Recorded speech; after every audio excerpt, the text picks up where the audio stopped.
ఇండియాలో కొన్ని ప్లేసెస్ కి నైట్ టైంలో వెళ్ళడం గవర్నమెంట్ కూడా ఎలో చేయదు. ఎందుకో తెలుసా? అక్కడ పారానార్మల్ ఇన్సిడెంట్స్ జరుగుతాయని నమ్మకం. ఫ్యాక్ట్ 1. రాజస్థాన్ లో ఉన్న భాన్గర్ ఫోర్ట్ ని ఇండియాలో మోస్ట్ హాంటెడ్ ప్లేస్ అని పిలుస్తారు. సన్సెట్ తర్వాత అక్కడ ఎంట్రీ కూడా ఎలో చేయరు.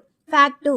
కుల్డారా విలేజ్ లో 300 ఇయర్స్ బ్యాక్ విలేజర్స్ ఒక రాత్రిలో విలేజ్ ని వదిలేశారని లెజెండ్ ఉంది. అప్పటి నుండి అది గోస్ట్ విలేజ్ అని ఫేమస్. ఫ్యాక్ట్ 3.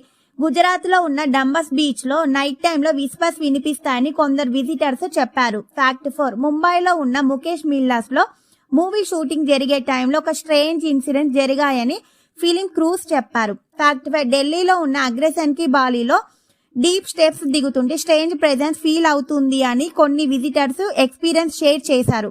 ఈ ప్లేసెస్ గురించి చాలా స్టోరీస్ ఉన్నాయి, కానీ అవి నిజంగా గోస్ట్లా లేక మైతా?